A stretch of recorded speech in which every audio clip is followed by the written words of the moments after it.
बाप, टीचर, सतगुरु मिले हैं, है ना। हम वो भाग्यवान बच्चे हैं। सारी दुनिया में वो कोटों में कोई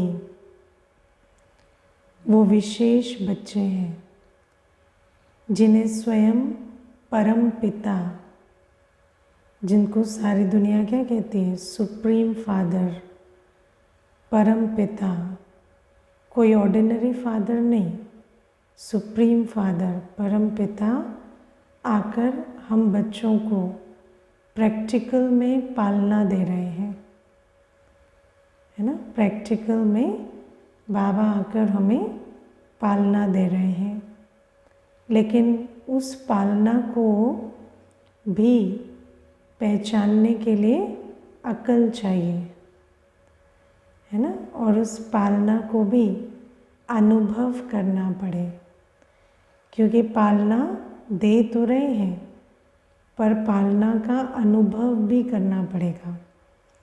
क्योंकि आप देखो कि कई बार ऐसा होता है कि दुनिया में भी कोई हमें पालना दे रहे हैं, लेकिन उस पालना का महत्व तो हमें मालूम नहीं होता, तो कई बार उस पालना को लेते नहीं।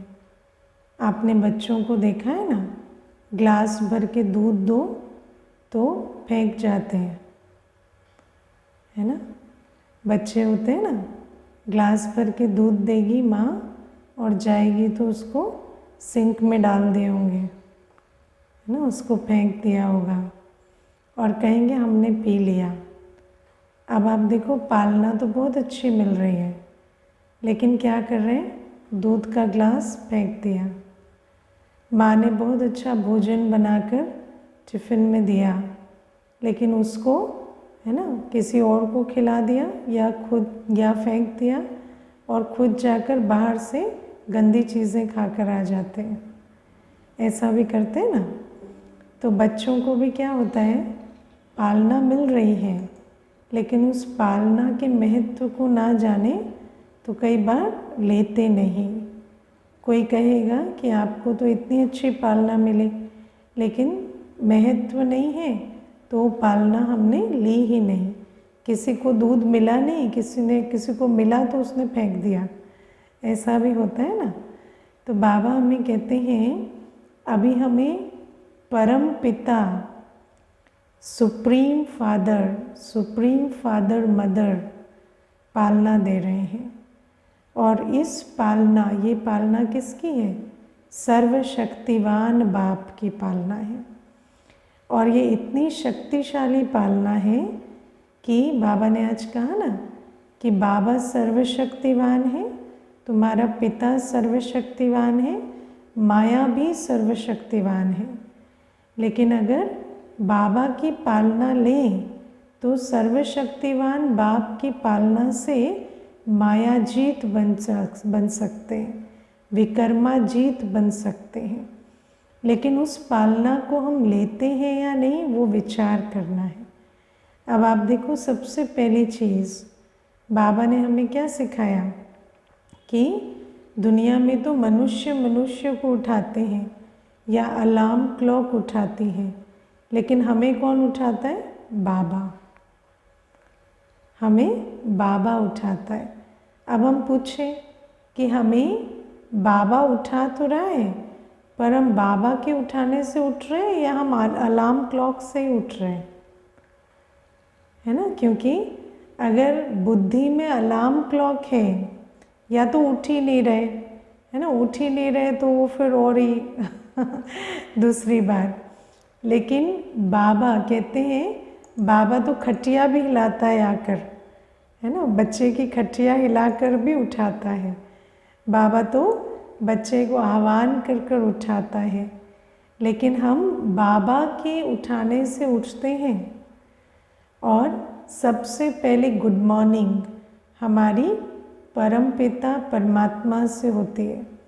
दुनिया में कहते हैं पता नहीं सुबह किसका मुंह देखा था जो ऐसा दिन गया, है ना, लेकिन हम तो सुबह सुबह किसका मुख देखते हैं, सत्यम शिवम सुंदरम का मुख देखते हैं।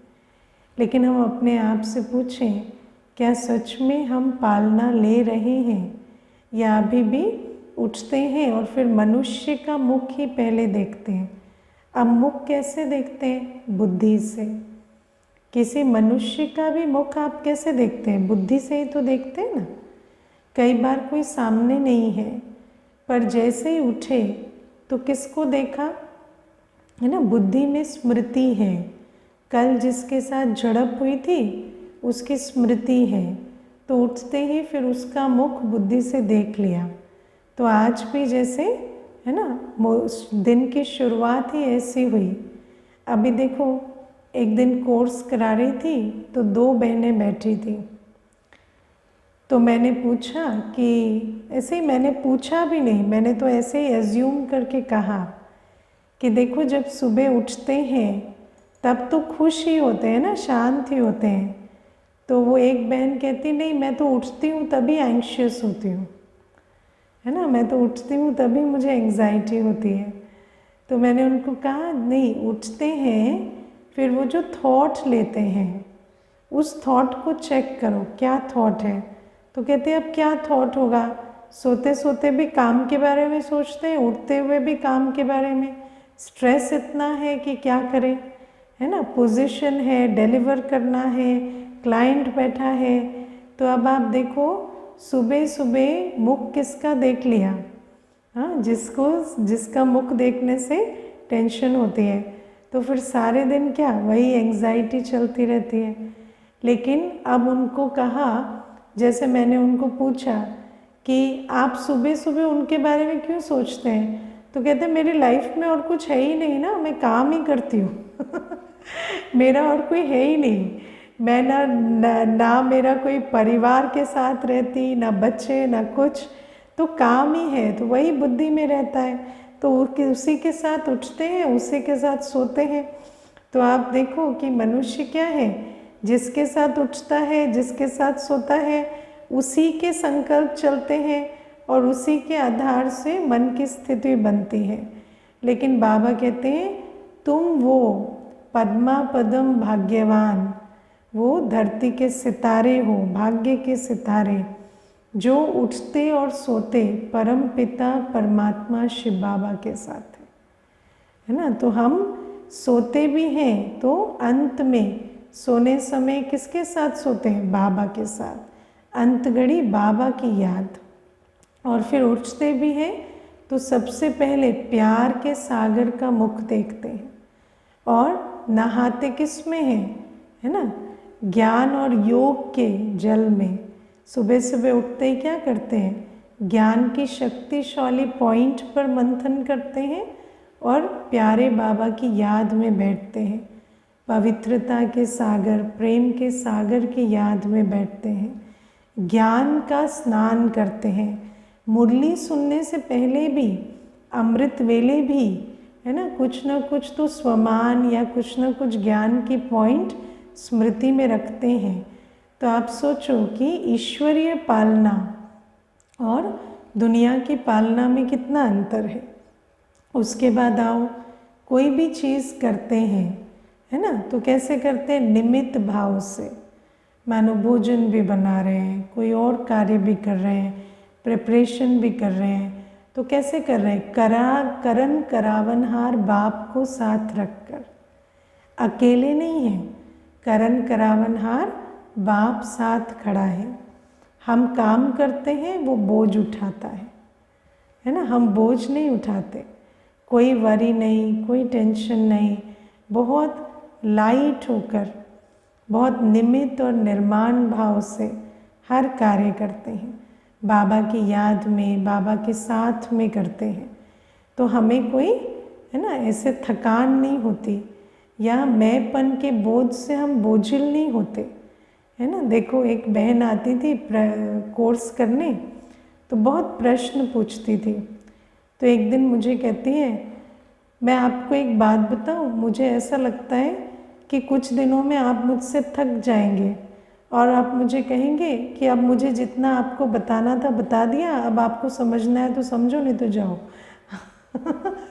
तो मुझे कहती, मुझे रोज़ ऐसा लगता है कि आज आप मुझे रवाना कर देंगे, तो मैंने उनको कहा नहीं, मुझे आपके प्रश्नों से, आपकी एनर्जी से, आपकी बातों से मुझे कोई तकलीफ़ नहीं है, क्योंकि मैं बाबा की याद में बैठकर आपको कोर्स करा रही हूँ। तो आप जो भी कह रहे हो, जो भी पूछ रहे हो, कितनी भी आपकी एनर्जी में भी अगर फ्लक्चुएशन है, उससे मुझे कोई तकलीफ़ नहीं है। और मैं आपको कभी नहीं कहूँगी आप मुझे तंग मत करो है ना। तो बाबा कहते हैं कि ये जो हर आत्मा जो बोझिल हो रही है, बोझ किसका है? बोझ काम का नहीं है, बोझ तो मैंपन, मेरेपन का है। लेकिन ईश्वरीय पालना में हम करन करावन हार के साथ हर कार्य कर रहे हैं, तो फिर मैंपन, मेरेपन के बोझ के बिना कार्य कर रहे हैं। आज बाबा ने कहा ना, मेहनत के साथ महानता भी और रूहानियत भी है ना। मेहनत हो, मेहनत बहुत है ना। भले चेहरे से पसीना टपक रहा होगा, इतनी भी शरीर की मेहनत है, लेकिन मेहनत के साथ क्या है? मेहनत के साथ नशा है, मैं महान आत्मा हूँ, है ना। दुनिया में तो क्या है कि वैसे बैठे होंगे तो कहेंगे हम महान आत्मा हैं, है ना। जैसे ही कोई कह दे ये काम कर लो तो कहेंगे नौकर समझा है क्या, है ना। तो अपने आप को ही अभी अभी मैं मालिक हूँ और अभी अभी नौकर बन गए, क्योंकि जैसे ही मेहनत करते हैं तो महानता भूल जाती है। लेकिन बाबा कहते हैं हम तो मेहनत भी करते हैं, तो कैसे करते हैं? बाबा की मोहब्बत में करते हैं। तो एक तरफ मेहनत है, दूसरी तरफ बाबा का प्यार, बाबा की आशीर्वाद, बाबा का सहयोग मिल रहा है। तो किसके साथ कार्य कर रहे हैं? ईश्वर के साथ। तो महानता का अनुभव होता है, रूहानियत का अनुभव होता है। तो बाबा कहते हैं ये है परमात्म पालना, परम पिता परमात्मा की पालना। आप सोचो, दुनिया में लोग खाना खाते हैं, है ना। और आजकल तो दुनिया में क्या खाते हैं? अखाद्य खाते हैं, है ना। दुनिया में क्या खाते हैं? अखाद्य खाते हैं, जिसको आज खाना भी नहीं कह सकते, वो मनुष्य खाते हैं, क्योंकि बहुत तामसिक भोजन खाते हैं। लेकिन हम बच्चे तो बाबा की याद में बना हुआ सात्विक भोजन खाते हैं, और हमारा एक एक निवाला भोग है। दुनिया में जिस भोग के लिए मनुष्य तरसते हैं, मंदिरों में भटकते हैं, या कभी किसी को भोग मिले तो इतना अपने आप को भाग्यशाली समझते हैं, हमारा हर भोजन भोग होता है ना। सोचो हम परम पिता परमात्मा की पालना में कैसे पल रहे हैं कि हमारा हर निवाला, है ना, हमारा हर निवाला भोग है। और हमारे वस्त्र, हमारा रहना करना, सब कुछ कैसा है? बिल्कुल बुद्धि ना खींचने वाला, है ना। हम साधारण रहते हैं, ना बहुत ऊंचा ना बहुत नीचा। सिंप्लिसिटी, दिव्यता, सहनशीलता, नम्रता, कितने दिव्य गुणों से बाबा हमारा श्रृंगार करते हैं। पवित्रता का श्रृंगार बाबा ने हमारा किया। तो बाबा कहते हैं जैसे माता पिता होते हैं ना, बच्चों को अच्छी अच्छी चीज़ें लाकर पहनाते हैं, तो बाबा ने हमें क्या दिया है पहनने के लिए, है ना। बाबा ने हमें दिए ज्ञान रत्न और दिव्य गुणों का श्रृंगार। तो वो जो दिव्य गुणों का श्रृंगार करके हम सदा सुसज्जित रहते हैं। और हर समय, जैसे दुनिया में तो कोई कहीं फंस जाता है, कोई विघ्न आता है, तो किसी मनुष्य को कंसल्ट करता है, किसी मनुष्य से राय लेता है। हमारे पास कौन है? स्वयं सतगुरु शिव बाबा श्रीमत देते हैं, है ना। हर चीज़ के लिए डायरेक्शन देते हैं, श्रेष्ठ मत देते हैं, जिससे क्या होता है? सफलता ही सफलता। और सफलता ये नहीं होती कि अभी वाली प्रॉब्लम सॉल्व हो जाए, लेकिन सफलता ये होती है कि आदि मध्य अंत हमें फ़ायदा ही फ़ायदा हो। बाबा हमें वो वाली श्रीमत देते हैं जिससे सफलता ही सफलता होती है ना। हम अपना दिल का हाल भी किसको सुनाते हैं? दिलाराम को, है ना। दुनिया में तो दिल का हाल सुनाने वाले, दिल का हाल जिसको सुनाते हैं वो दर्द देता है। दुनिया में क्या होता है ना। मुझे याद है एक कभी कन्या आई थी पीछे, तो बहुत रो रही थी और रोते रोते मुझे कहती है कि किसी ने मुझे अपने दिल की बात बताई और मैं उसको पूरा टाइम नहीं दे सकी, तो रोती रही। तो मैंने कहा इतना क्यों रो रहे हो, ठीक है आप टाइम नहीं दे सके। तो मुझे कहती नहीं, मैंने जब भी किसी को अपने दिल की बात बताई है ना, उस व्यक्ति ने मुझे कभी ध्यान नहीं दिया, चाहे वो माँ हो चाहे फ्रेंड्स हो। जब भी दिल की बात बताई उसने कभी ध्यान नहीं दिया और मुझे बहुत हर्ट है उस बात का कि मैं हमेशा अनहर्ड रहती हूँ, मेरी दिल को कोई सुनता नहीं, मेरे पास कोई नहीं होता। इसीलिए मुझे कोई भी ऐसा दिखता है ना जो अपनी दिल की बात बताना चाहता है, तो मुझे ऐसे रोना सा आ जाता है, क्योंकि मैं याद करती हूँ कि मेरी कोई सुनने वाला नहीं था। तो मैंने उसको कहा कि और आप रोते रोते किसी की बात सुनोगे तो उसको क्या ही मिलेगा आपसे, है ना। तो इसीलिए दिल का हाल सुने दिल वाला, है ना। तो दिल वाला बाप अब हमारे दिल का हाल सुनता है। हम अपनी सारी बात किसको बताते हैं? जो जज नहीं करता, जो कभी हमें रिजेक्ट नहीं करता, जो हमारे दिल की हर बात को सुनकर हमें स्वीकार करके फिर उसके बाद हमारा स्वमान बढ़ाकर हमें राय भी देते हैं, है ना। हम जब बाबा को कुछ बताते हैं तो बाबा ऐसा नहीं कि सिर्फ एक्सेप्ट कर लेते, लेकिन बाबा तो उसके साथ हमें फिर ऊंची राय भी देते, एक्सेप्ट भी करते और फिर ऊंची राय भी देते। कोई राय देते हैं दुनिया में तो रिजेक्ट करके देते हैं, है ना। कहेंगे ये तुमने क्या कर दिया, क्या हाल बना दिया, फिर राय देंगे। लेकिन बाबा तो हमें बहुत प्यार से स्वीकार करते हैं और फिर राय भी देते हैं। तो बाबा की जो पालना है, ये तो मैं आपको कुछ एक बातें बता रही हूँ, है ना। और फिर हम अपना चार्ट देते हैं, जिसको चार्ट देते हैं वो हमें उन्नति के लिए डायरेक्शन देते हैं। तो ऐसे बाबा की पालना में हम बच्चे पल रहे हैं। लेकिन हम अपने आप को पूछें कि ईश्वरीय पालना, परम पिता की पालना, सुप्रीम फादर की पालना हमें मिली है, लेकिन क्या हम उस पालना को ले रहे हैं, है ना। क्योंकि अगर ले नहीं रहे तो फिर हमारा हाल उसी बच्चे जैसा है जिसको अच्छे स्कूल में एडमिशन कराया, वो घर से तो निकलता है लेकिन घूम घाम के आ जाता है ना। दूध का ग्लास दिया पीता नहीं है ना। कोई भी अच्छी बात सुनाई तो सुनता नहीं है। तो फिर हमारा हाल उसी बच्चे जैसा हो जाता है। फिर बड़े होकर हर कोई उसको पूछता है, ऐसे पेरेंट्स के पास पले फिर तुम ऐसे कैसे बने, है ना। मैं आपको एक बात इसमें बताती हूँ कि एक कन्या थी, वो एक बड़ी बहन के पास बहुत समय रही और बड़ी दीदी में बहुत सारे गुण हैं, अनेक आत्माएं उनसे प्रेरणा लेती हैं।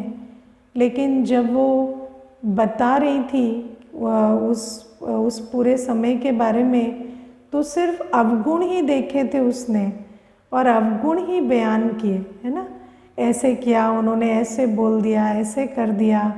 तो मैं अपने मन में विचार कर रही थी कि चलो ठीक है, कोई बात ऐसी भी होगी जो उन्होंने कह दी होगी, कोई बात ऐसी भी होगी जो उन्होंने कर दी होगी, लेकिन आप सोचो उनमें कितनी विशेषताएं हैं, कितने गुण हैं। क्या एक भी हमने नहीं लिया? और क्यों नहीं लिया, है ना। कुछ विशेषताएं, गुण तो बिल्कुल सामने दिखाई देते हैं, क्या हमने एक भी नहीं लिया? तो हम कभी कभी विचार करते हैं, जब सामने मनुष्य होता है पर उस मनुष्य के अंदर भी सैकड़ों गुण होते हुए भी आत्मा अवगुण उठा लेती है, तो क्या ऐसा पॉसिबल नहीं है कि बाबा के बने, बाबा हमें मिला, इधर से, है ना, नर्क से निकाल सतयुग का वर्षा देने वाला बाबा हमें मिला। लेकिन हो सकता है कि आत्मा अपने संस्कारों के ऐसे वश है कि वो बाबा की पालना को भी ले नहीं पा रही है ना, क्योंकि मन बुद्धि की एकाग्रता जब स्थूल शरीरधारी मनुष्य के अंदर गुण नहीं देख पाते, तो आप सोचो बाबा तो दिखाई भी नहीं देता है ना 2 आँखों से। तो बाबा कहते हैं ऐसे बाबा को तो अनुभव करने के लिए, बाबा की पालना को लेने के लिए मन बुद्धि की एकाग्रता चाहिए। और मन बुद्धि अगर इधर उधर सिग्नल पकड़ रही है, भटक रही है, तो वो मन बुद्धि परमात्मा पालना का अनुभव कैसे करेगी, है ना। इसीलिए परमात्मा पालना का अनुभव करने के लिए बाप का बनना पड़ता है। बाप का बनना माना जो भी मर्यादाएं बाबा देते हैं उन मर्यादाओं पर चलना पड़ता है। अगर मर्यादा पर नहीं चलते ना तो बाबा तो बहुत सूक्ष्म है, और अगर हमारे मन बुद्धि इस पुरानी दुनिया में भटक रहे हैं तो हम आत्मा की अवस्था इतनी सूक्ष्म नहीं है। हम आत्मा की अवस्था बहुत जैसे कि है ना नीचे की हो जाती है, भारी हो जाती है, और ऐसी आत्मा बाबा तक पहुंच नहीं पाती, बाबा को अनुभव नहीं कर पाती, क्योंकि वो जो देह की दुनिया का बोझ है वो आत्मा के मन बुद्धि को उड़ने नहीं देता, बाबा के अनुभव में स्थित होने नहीं देता। कई बार आपने अनुभव किया है ना कि जब आप सर्व मर्यादाओं का पालन करते हैं, भोजन की भी शुद्धि है, अमृत वेला भी है, व्यर्थ सुनने देखने का बोलने का परहेज है, जब आत्मा अंतर्मुखी स्थिति का अभ्यास करती है तो उन दिनों ऐसा लगता है जैसे हवा का झोंका हर समय महसूस होता है, ऐसे बाबा का हाथ और साथ जैसे उठते बैठते खाते पीते अनुभव होता है, और ऐसा लगता है कि इस संगम युगी मौज की जीवन जैसे तो कोई जीवन ही नहीं। लेकिन फिर थोड़ी अवज्ञा की, मानो कुछ व्यर्थ सुन ही लिया या देख ही लिया, तो फिर बुद्धि जो है वो पुरानी दुनिया में भटकने लगती है, और वो जो अतीन्द्रिय सुख का अनुभव था वो और होता नहीं, है ना। कई बच्चे होते हैं जैसे अनुभव सुनाते हैं कि कल तक तो बहुत अच्छा बाबा का अनुभव हो रहा था, आज नहीं होता। तो हम पूछते हैं कल से आज में क्या फ़र्क आया, तो कहते हैं कल तो अमृत वेला भी कर रहे थे, कल तो भोजन भी शुद्ध रख रहे थे, कल तो फ़ोन पे भी ज़्यादा बात नहीं की थी, कल तो अंतर्मुखी स्थिति का अभ्यास किया था, आज वो सब नहीं किया। तो फिर बाबा भी क्या है ना, बाबा का अनुभव नहीं होता। तो इसीलिए बाबा कहते हैं कि बाप ने तो आकर बच्चे को अपना बनाया, लेकिन बच्चे को भी पूरी अपना हाथ जो है, अपना पूरा हाथ बाबा को देना पड़ता है ना। ये जो सारा शरीर है और सूक्ष्म इंद्रियां, स्थूल इंद्रियां, सब कुछ बाबा को ना सौंपे, श्रीमत प्रमाण मर्यादा प्रमाण ना चले, तो परमात्मा होते हुए भी, परमात्म पालना का अधिकारी होते हुए भी ऐसा अनुभव होगा जैसे हमारे जीवन साधारण है। और बाबा कहते हैं अगर मेरे बच्चे पालना लेकर लायक बनेंगे ही नहीं तो मेरी प्रत्यक्षता कैसे होगी, है ना। तो ये पहली चीज़। फिर बाबा कहते हैं मैं परम शिक्षक हूँ, है ना।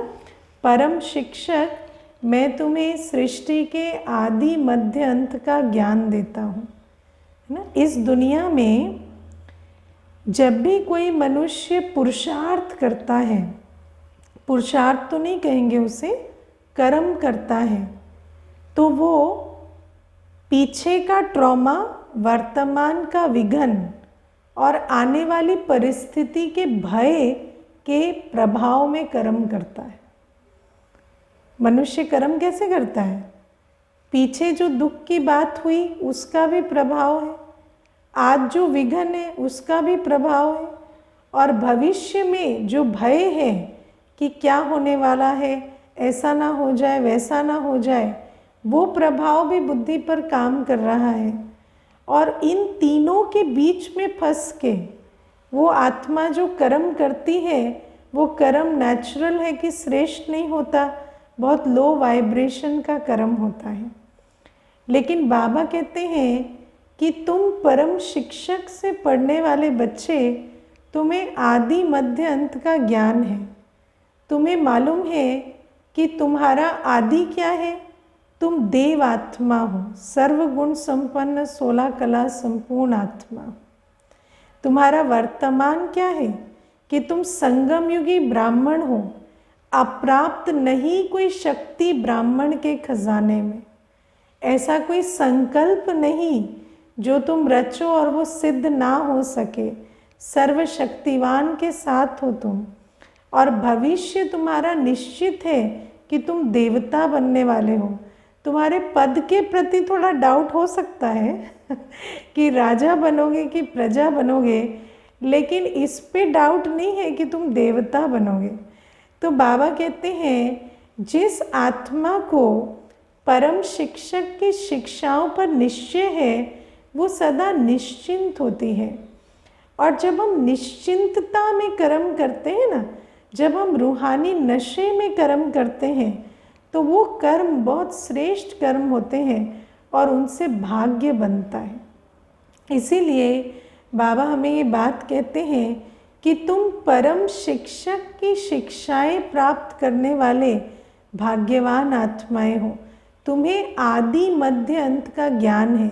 हम कई बार सुनते हैं कि हम बच्चों को आदि मध्य अंत का ज्ञान है, लेकिन शायद अनुभव नहीं करते कि ये आदि मध्य अंत का ज्ञान कितना पावरफुल है। जैसे आप देखो, एक बार एक बहन आई थी तो मुझे कहती कि आज के बारे में सोचती हूँ तो दुख होता है, कल के बारे में सोचती हूँ बहुत दुख होता है, और आने वाले कल के बारे में सोचती हूँ तो बहुत डर लगता है है ना। तो मुझे कहती क्या सोचूं तो खुशी हो, कुछ है ही नहीं। पीछे का सोचती हूँ तो याद आता है ये नहीं मिला, जीवन में ये हुआ वो हुआ, तो पीछे का सोचने से रूह कांप जाती है। आज का सोचती हूँ तो आज भी कुछ खास किया नहीं है, और कल का सोचती हूँ तो इतना डर लगता है कि पता नहीं कल क्या होगा, है ना। चाहे संबंध के विषय में सोचूं, चाहे धन के विषय में सोचूं, कल का भी सोच के दुख ही होता है। तो मुझे उस दिन जब उस आत्मा की ये बात सुन रही थी, तो उस दिन मुझे ऐसे अनुभव हुआ कि सच में हम बच्चे कितने भाग्यवान हैं, क्योंकि हम कल का सोचते हैं तो हमें याद आता है कि हम तो देवलोक में विचरण करने वाले स्वर्ग के देवी देवता थे। वर्तमान का सोचते हैं तो सिर्फ वाह बाबा वाह, और वाह मैं आत्मा वाह, और वाह मेरा भाग्य वाह निकलता है कि बाबा हमें कदम कदम पर पालना दे रहे हैं। और जब कल का सोचते आने वाले, तो ये तो मालूम ही है कि स्वर्ग में जाएंगे, खाली थोड़ा पद के बारे में विचार करके सोचते हैं कि थोड़ी मेहनत कर लेते हैं है ना। तो बाबा कहते हैं कि इतनी ऊंची शिक्षा तुम्हें परम शिक्षक देते हैं। दुनिया में तो जितनी इन्फॉर्मेशन उतना भय, है ना। दुनिया में तो जो जितना पढ़ा लिखा है वो उतना परेशान है। ये सच बात कह रही हूँ कि नहीं, है ना। जो जितना पढ़ा लिखा वो उतना परेशान, क्योंकि उसको सारी बातें पता है कि यहाँ ये गड़बड़ हो सकती है, वहाँ वो गड़बड़ हो सकती है ना। तो वो उतना परेशान है, क्योंकि इन्फॉर्मेशन कभी हमें सुख नहीं देती, लेकिन नॉलेज जो बाबा हमें देते हैं, आदि मध्य अंत की नॉलेज, इस नॉलेज को धारण कर आत्मा अगर कर्म में आए तो सुख स्वरूप आत्मा सदा श्रेष्ठ कर्म करेगी, है ना। और बाबा हमें कहते हैं कि सतगुरु हमें मिले हैं। सतगुरु हमें वरदानों से झोली भरते हैं। बाबा हमें श्रीमत देते हैं। श्रीमत और वरदान दोनों सतगुरु देते हैं। आप विचार करो, दुनिया में किसी गुरु के पास भी जाते हैं तो वो भी क्या करते हैं, किसी न किसी चक्कर में हमें डाल देते हैं। कोई पत्थर के चक्कर में डाल देते, कोई जन्म पत्री के चक्कर में डाल देते, कोई किसी वेद शास्त्र के चक्कर में डाल देते। लेकिन यहाँ बाबा हमें सब चक्रों से मुक्त कर वरदानों से झोली भरते हैं। बाबा कहते तुम हो ही पद्मा पदम भाग्यवान, तुम हो ही आधार मूरत, तुम हो ही उद्धार मूरत, तुम तो भाग्य विधाता के साथ भाग्य बनाने वाली आत्मा हो, है ना। और बाबा क्या करते, अनकंडीशनल वरदान, है ना। क्योंकि बाबा कहते सिर्फ स्मृति के जल से सींचते रहेंगे तो वरदान अपना काम करते रहेंगे। बाबा कहते तुम्हें वरदान के लिए और कुछ नहीं करना, सिर्फ वरदान को बुद्धि में रखना है। लेकिन बाबा कहते इतनी श्रेष्ठ सतगुरु की पालना मिलते हुए भी हम बच्चे उस सतगुरु के वरदानों को, उसकी श्रीमत को स्मृति में रख के कर्म में आते हैं। क्योंकि बाबा तो सुबह सुबह हमें कह देते, आज बाबा ने हमें कह दिया मास्टर भाग्य विधाता भव, है ना। आज बाबा ने क्या कह दिया, तुम मास्टर भाग्य विधाता हो, तुम तो अन्यों के भी भाग्य की लकीर खींचने वाले हो।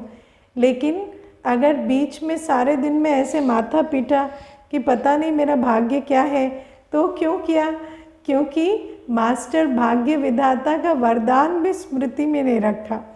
तो बाबा कहते इतना ऊंचा सद्गुरु मिला, और बाबा कहते वरदान जो मैं तुम्हें देता हूँ सिर्फ तुम्हें स्मृति में रखना है, कुछ और करना भी नहीं है। लेकिन उसको स्मृति में भी ना रखें तो समर्थी कैसे आएगी, है ना। अगर विचार करें कि मैं तो अन्यों के भी भाग्य द्वार खोलने वाली आत्मा हूँ, बाबा ने तो मुझे विधि भी बता दी कि शुभ भावना दो, शुभकामना दो, हर एक को विशेषता की गिफ्ट लो दो, गुण की गिफ्ट लो और दो। इस विधि से बाबा ने मुझे बता दिया मैं तो स्वयं ही मास्टर भाग्य विधाता हूँ। लेकिन अगर याद ना रखें तो दिन में कभी भाग्य का नशा उतर भी सकता है। तो बाबा कहते तुम ऐसे सतगुरु के वरदानों में पलने वाली आत्मा हो। मैं आपको एक बात बताती हूँ। एक बहन कहती कि मैं बहुत छोटी थी तो एक एस्ट्रोलॉजर आए थे हमारे घर में, तो वो ना ऐसे मेरी जन्मपत्री देखे और जन्मपत्री देख के उन्होंने ऐसे चिंतित सा चेहरा बनाया, और फिर वो मुझे कहते हैं कि तुम्हारी जन्मपत्री तो कुछ ठीक नहीं है। फिर कहते हैं तुम जाओ बाहर, और फिर पिताजी को कुछ कुछ बताया, लेकिन मैंने दरवाजे के पीछे से सुन लिया कि वो कह रहे थे कि इसके तो भाग्य में कभी सुख ही नहीं है और हमेशा स्ट्रगल ही स्ट्रगल रहेगी। तो वो मुझे कहती है कि दीदी आज तक भी मुझे वो जो बात है वो जैसे उठते बैठते सोते खाते याद रहती है, और शायद उसी वजह से मेरे जीवन में इतनी स्ट्रगल्स हैं। तो आप विचार करो, मनुष्य को आप गुरु की पदवी पे बिठाते हैं और वो मनुष्य आपकी बुद्धि में कौन सा बीज डाल के चला जाता है, भय का, आशंका का बीज, है ना।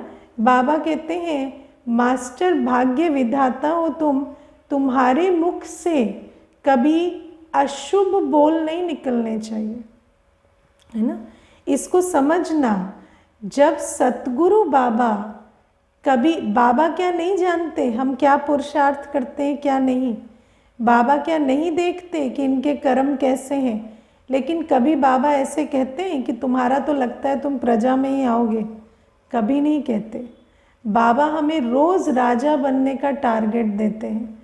तो बाबा कहते हैं मैं सतगुरु हूँ, मैं हमेशा वरदान देता हूँ।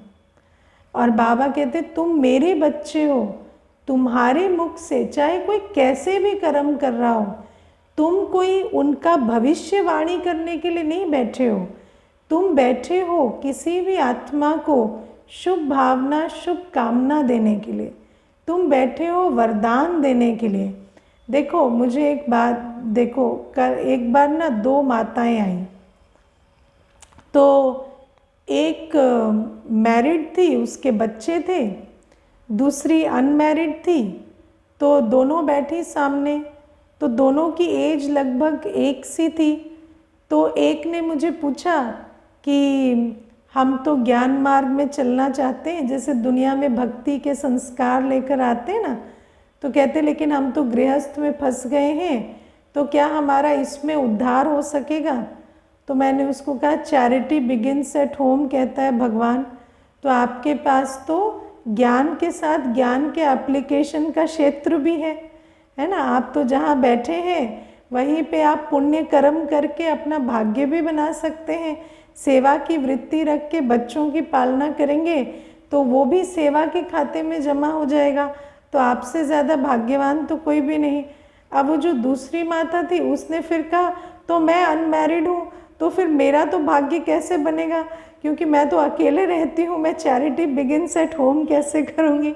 तो मैंने उसको कहा कि नहीं, बाबा कहते हैं कि जो बच्चे निर्बंधन हैं वो तो मेरे सबसे नज़दीक हैं, क्योंकि वो तो मुझे समर्पण जाकर मेरे बन सकते हैं और मेरी हर सेवा में राइट हैंड बन सकते हैं, है ना। तो आप देखो कि फिर उसने कहा कि इसका मतलब आपने तो दोनों की दिल खुश कर दी, और इसका मतलब कौन सा अच्छा है, मैरिड अच्छा है कि अनमैरिड अच्छा है। तो मैंने कहा आप अच्छे हो, कोई मैरिड या अनमैरिड अच्छा नहीं होता, आप अच्छे हो, आपका भाग्य अच्छा है, आप ईश्वरीय संतान हैं, आप जहाँ भी हैं जैसे भी हैं बहुत अच्छे। तो कहते हैं कि हमें बहुत अच्छा लगा कि यहाँ पर ऐसा नहीं है ये राइट है वो रॉन्ग है, ये ऐसा है वो वैसा है। तो हमने कहा नहीं, देखो बाबा हमें कहते हैं अब तुम 84वें जन्म में हो, अब जहाँ शुरू कर रहे हो ना वहाँ से बाबा के बनो और बाबा के ज्ञान योग की श्रीमत पर चलो। तो बाबा हमें कहते हैं किसी भी आत्मा को कोई किसी भी कंडीशन में है, बाबा ये नहीं कहता अरे ऐसे नहीं होते ना, ऐसे होते तो ठीक होता, नहीं, बाबा हर आत्मा को उसके वर्तमान में उसके गुण उसकी विशेषता देखते हैं। बाबा हर आत्मा को शुभ भावना शुभ कामना देते हैं। और दुनिया में क्या होता है, गुरु ही बैठकर बुद्धि में उल्टी सुल्टी बात डाल देते हैं, है ना, ऐसा नहीं करेंगे तो ऐसा हो जाएगा, वैसा नहीं करेंगे वैसा हो जाएगा।